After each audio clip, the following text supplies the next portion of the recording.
Hello and welcome to the Total Wealth Academy podcast. This is our first episode of the video podcast. We've been on the air, the radio, for like 27, 29 years, and we podcast our radio show. I think we've got something like 800 episodes, but this is our first video podcast. And what I want to do today is just give you an overview of what we're trying to accomplish with this podcast, how it will serve you. And then I'm going to go over a brief story of how I got into real estate investing and some of the things that I've done so that you can understand really where I'm coming from when it comes to building wealth and becoming financially independent, which is the true goal. So when it comes to this podcast, what we're going to do is I'm going to bring you guest after guest after guest. I'm going to bring you professional real estate investors, successful real estate investors in every area of investment real estate. This is single family, commercial, and by commercial, I mean just about everything. Apartments, self-storage, senior living, strip shopping centers, even city centers. We're investing in all of those. And we're investing both actively and passively. By actively, that generally refers to single family, where we buy them, we manage them ourselves, and we build a second stream of income that way. When it comes to the big commercial deals, those are almost always passive deals. That's where the members of Total Wealth Academy join together, pool their money, and go buy a big apartment complex or a self-storage complex or senior living. We have one person who's in charge of the deal. That is known as the sponsor or syndicator, if you're familiar with that term. The sponsor is the person who does all the work. They're the ones who locate the big apartment complex, they negotiate it, they evaluate it, they underwrite it, they sign on the mortgage. Then the rest of the members of Total Wealth Academy, what they do is they take their IRAs, their 401ks, or their cash, and they invest in that apartment complex. And they're completely passive, also known as an LP, limited partner. So you've got the general partner, who is the sponsor or syndicator. They do all the work.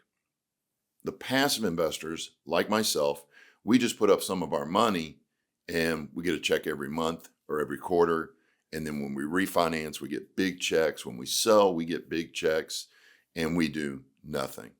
So we'll be talking to sponsors from around the country, some of the top sponsors in the country, and we even have one of the highest rates of return ever among a sponsor. Literally, out of 17 full cycle deals, they've got a 50% rate of return. It's actually higher than that. 50+% rate of return for their investors. And you'll be meeting them on this show as well. The basic goal of the show is to improve our financial IQ, Why? Because high school and college do nothing to teach us how to build wealth. They teach us how to get a job, and that's about it. And they train us that the only way to make money is to trade time for money. So we're here to learn the other ways to make money. As Warren Buffett said, billionaire Warren Buffett, one of the greatest investors in the world, he made this point: you've got to learn how to make money in your sleep or you'll work till the day you die. And that's what we're doing at Total Wealth Academy. We're building these second streams of income where we make money even when we're sleeping. That's the power of passive investing or even active single family investing. And again, I'm going to have experts from each of those fields, passive and active investing, so that you can meet them, see their strategy, see which strategy works best for you so that you can get out there and start building some wealth for yourself and your family and that all-important second stream of income. Now, what I'd like to do now is just give you a brief overview of my experience and what I've done so far. If you go back, good Lord, 30 plus years, I was a health club instructor. And I became the manager of the club. I, went to work like I was told. working 70 hours a week. I thought I'd outwork everybody. I'll explain that in a minute. I placed first place in a national sales contest. They sent me to Hawaii for a week. And when I got back from Hawaii, they cut my pay by 20 grand a year. And what it did was it woke me up to the mistake and the risks involved in having a job. See, there's all this talk out there, the safe, secure job, the guaranteed paycheck, all BS, all BS. There's no such thing as a safe and secure job. There's no such thing as a guaranteed paycheck. You're at risk when you have a job because you don't control anything. You're at the whim of the corporation. But what that did when I got that pay cut is it woke me up to that fact that, if you've got a job and that's your only source of income, you're in the highest risk position in the United States, highest risk.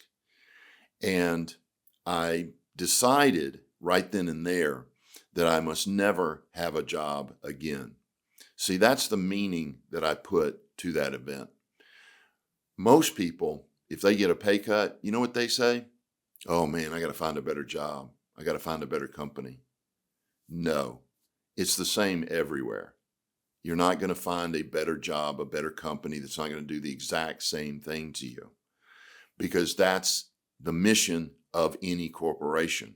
Remember, it is the corporation's responsibility to fire you as soon as they can find somebody to do your job cheaper, and that's just as good. So that's what you're working with when you've got a job. Another quick point is, what do people with jobs all have in common?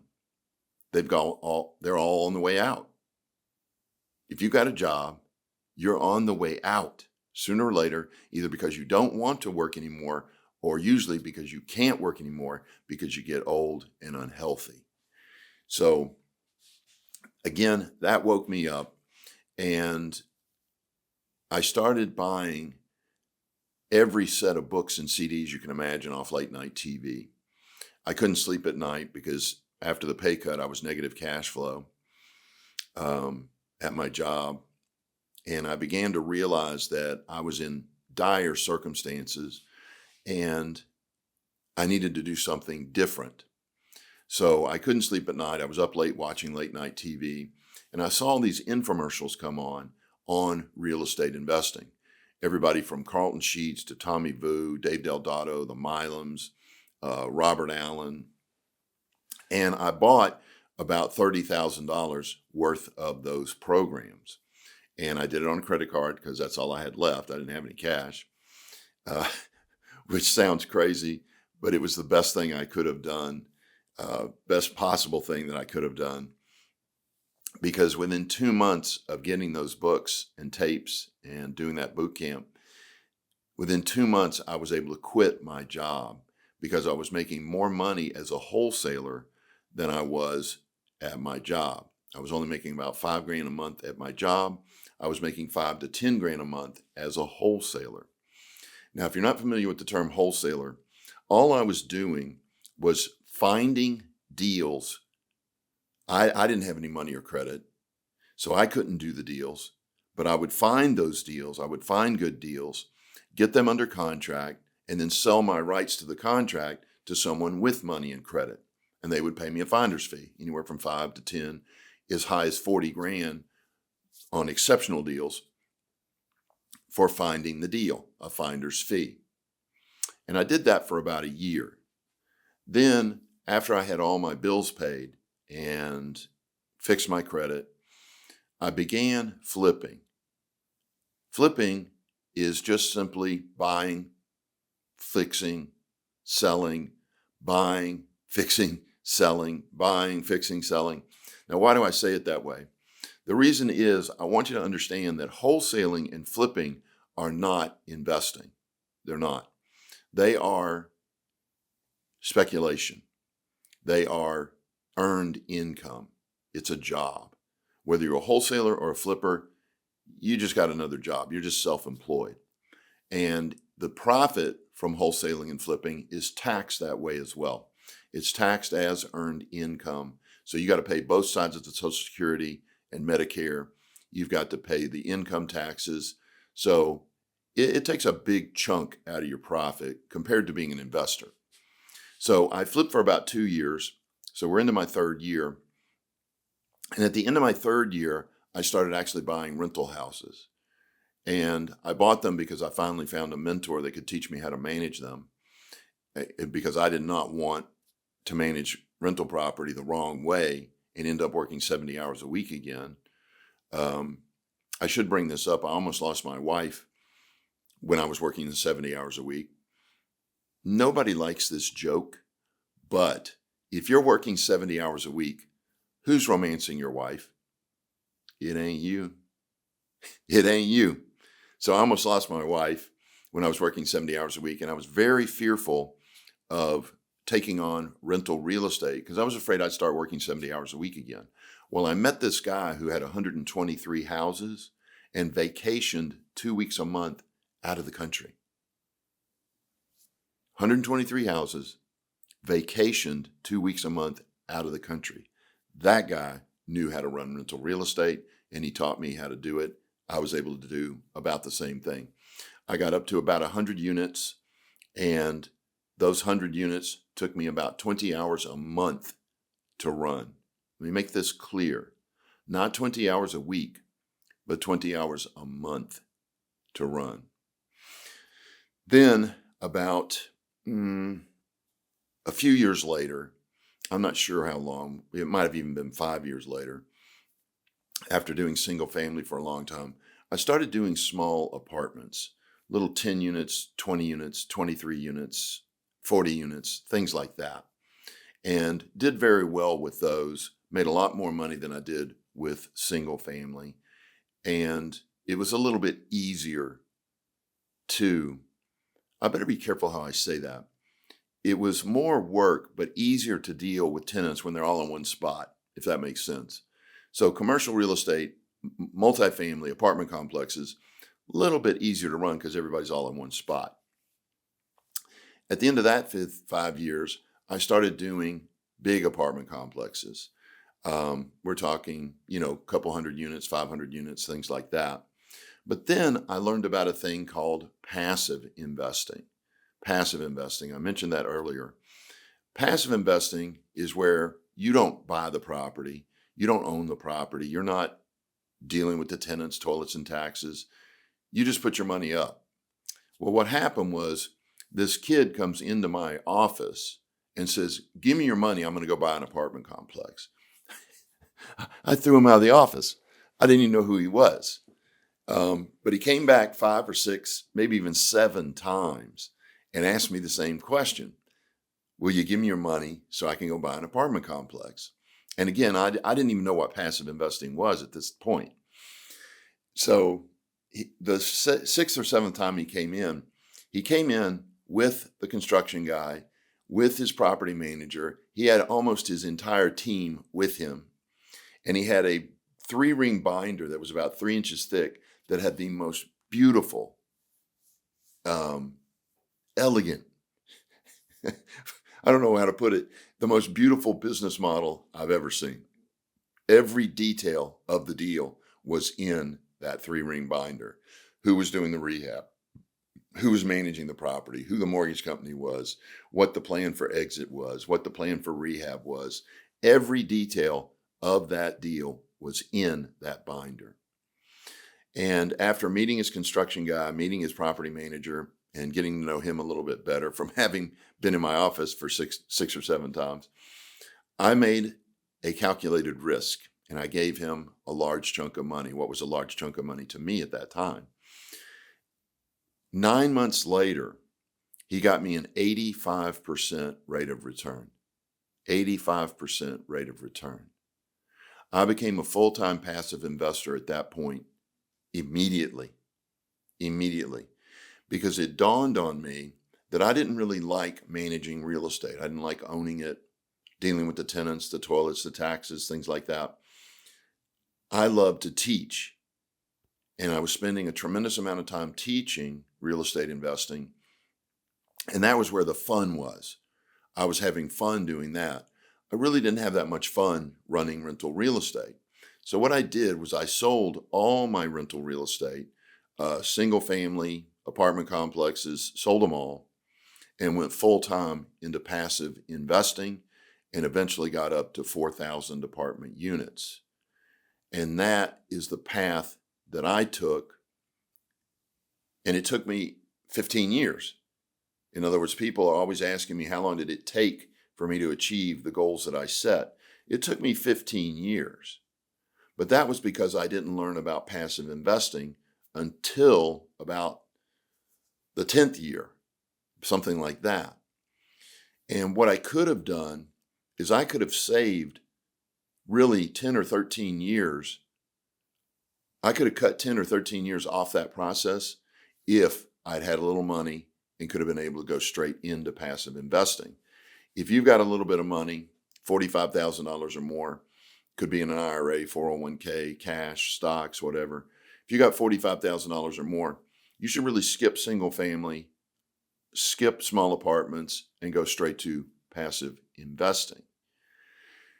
So once I achieved those goals, I really went on to just doing teaching. I created Total Wealth Academy, founded Total Wealth Academy, and I teach here, and I work 30, 40 hours a week here, but I love it. It's my passion. It's what I love to do with my time. Then my real estate is all passive. So all of my investment money is in real estate, but all my time goes to teaching, and I hope that makes sense. That's how I have two streams of income. And that's really the minimum you've got to have, two streams of income. And if you go back to when I got the pay cut, I want to share with you something that I learned that allowed me to do everything that I did. It is without a doubt the most important lesson that I ever learned as a human being, as a real estate investor, as a teacher. It just blew me away when I learned this, what I'm about to share with you. And what it has to do with is the map that we're all given to success. We all start somewhere. We'll call that home. And we want to get to peace, joy, love, wealth, health, and happiness. We'll call that success.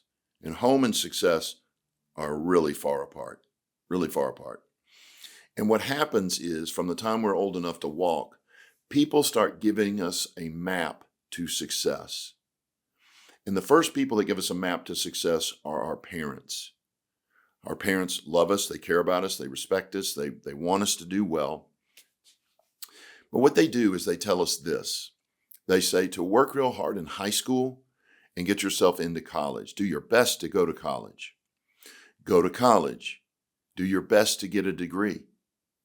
Get out of college. Get a high-paying job with good benefits. Work for 45 years. Scrimp and save in an IRA or 401k. Retire at 65 and live off your savings. That map sound familiar to you? Of course, it's the map we're all given. Well, what happens after that is you end up in high school. In other words, your parents give you that map. Then you get to high school. Guess what your high school teachers tell you? The exact same thing. Work real hard in high school. Work for 45 years. Retire at 65. Live off your savings. When you get to college, what do your college professors tell you? The exact same thing. Work real hard. Get a high-paying job with good benefits. Work for 45 years. Retire. Live off your savings. When we get out of college, what do your bosses, friends, and neighbors tell you? The exact same thing. Well, one of two things will wake you up to realize that that map doesn't work. If you're lucky, like I was, you'll have a financial catastrophe at a young age. They'll come in, they'll fire you, they'll cut your pay, and that will wake you up and make you rethink your map. Other people are not as lucky. They wait till midlife. They wake up on that 35th 35th birthday, and they say 2 times 35 is 70, and they go, man, I'm halfway there, and I'm nowhere near success. The problem is what most people do at these junctures, whether it's a financial catastrophe or middle age, is they say this, it's my fault. And what people will do is they will say, I'm not working hard enough. So they'll take a second job, or they'll do like I did, and they'll work 70 hours a week, thinking they can outwork everybody. And that's how you'll become successful, is working longer hours, second jobs. That's how you'll be successful. Other people blame themselves and say, I'm not smart enough. So they literally go back and get another degree or a master's degree or a PhD. The first degree didn't make them rich, but the second or third one will. You know, that type of concept. The third thing that people do is they will blame themselves and say, you know, it's my attitude. It's my motivation. That's the problem. And so what they do is they take attitude and motivational courses. They go see Tony Robbins. They go see Zig Ziglar. They go get those. They work on their attitude and their motivation. But here's the problem. All those things can possibly do. Working harder, getting another degree, working on your motivation, all those things can possibly do is get you to the wrong place faster, because the problem is not with you. The problem is with the map. Guess where the people that taught you how to get to success have never been? Success. Think about it. Were your parents multimillionaires? No. I know your high school teachers were multimillionaires, right? No. I know your college professors, they were all multimillionaires, right? No. See, is it not possible that they gave you the wrong map to success? It's not possible. It's probable. Why? They've never done it. They've never done it. Your parents weren't financially successful. Your high school teachers weren't. Your college professors weren't. They couldn't give you the right map because they've never done it. But then some of you got desperate. You got desperate. You said, man, I'm not in the financial position I want to be in. I'm not moving towards success. I know what I'll do. I will hire a financial planner. A financial planner. See, we have been taught that titles mean something. Titles mean something. I've got to tell you, titles mean nothing. Nothing.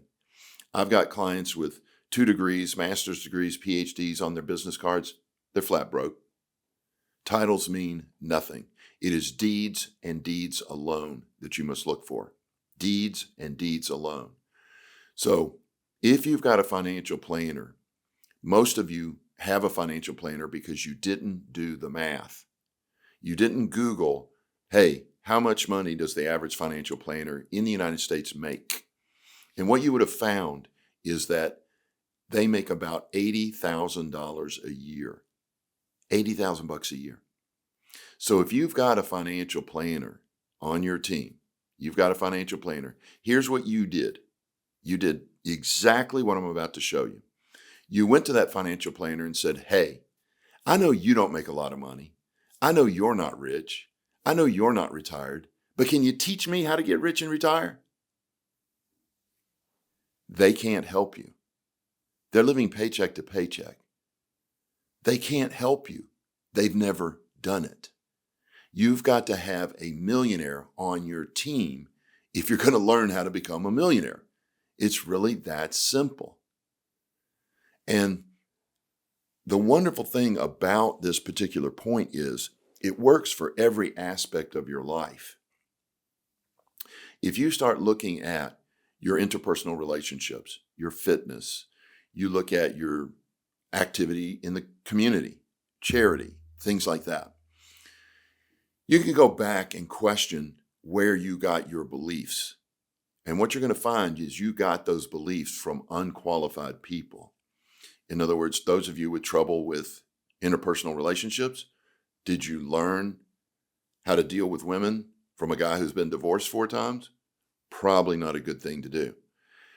But if you take this tool, this method of questioning where your past beliefs come from, you'll start to find that they all come from unqualified sources. So, does it make sense when I say that if you're not in the financial position that you want to be in, it's not your fault? It's not. You were given the wrong map. However, can you unwatch what you just watched? Can you unhear what you just heard? You can't. You now know you're on the wrong map. You now know that you have to change. But if you don't change what you're doing, guess whose fault it is now? It's yours.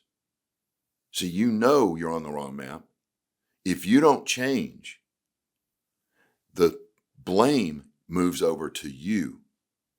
Before, it wasn't your fault. You just had the wrong map. Now you know you've got the wrong map. It's now your fault if you don't change. See, you've got to understand that the rich teach their kids differently than the poor and middle class. While the poor and middle class are telling you to work for 45 years, retire and live off your savings, the rich are not telling their children that. They do not. In fact, when my son was 8, I handed him a copy of The Richest Man in Babylon by George Clason, probably the most foundational book on building wealth ever written, The Richest Man in Babylon by George Clason. And I gave him a Lego, and I said, son, happy birthday, but I need you to read this book and understand that you need a job and a second stream of income.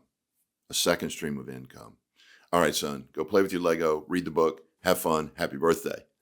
When he turned 9, 10, 11, 12, 13, 14, 15, I reminded him, son, don't forget you need a second stream of income. When he turned 16, 17, 18, I congratulated him. Yay, you're going to college. Excellent, well done. But don't forget, you need a second stream of income. By the time my son graduated college, he had 11 rent houses and $4,000 a month in second stream of income.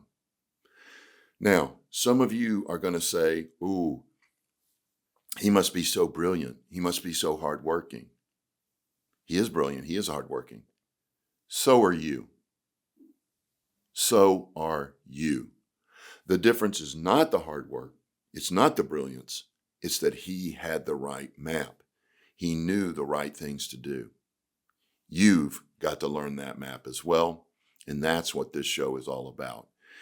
Teaching you the map to success that actually works. So that's all I've got for you for this episode. I hope you enjoyed it, and I hope I shared some ideas with you that are both encouraging and enlightening. But be aware, you've got to take action. You now know you're on the wrong map. Do everything you can to change that. Read, go to seminars, go to workshops, get the information in your head, and then execute on it.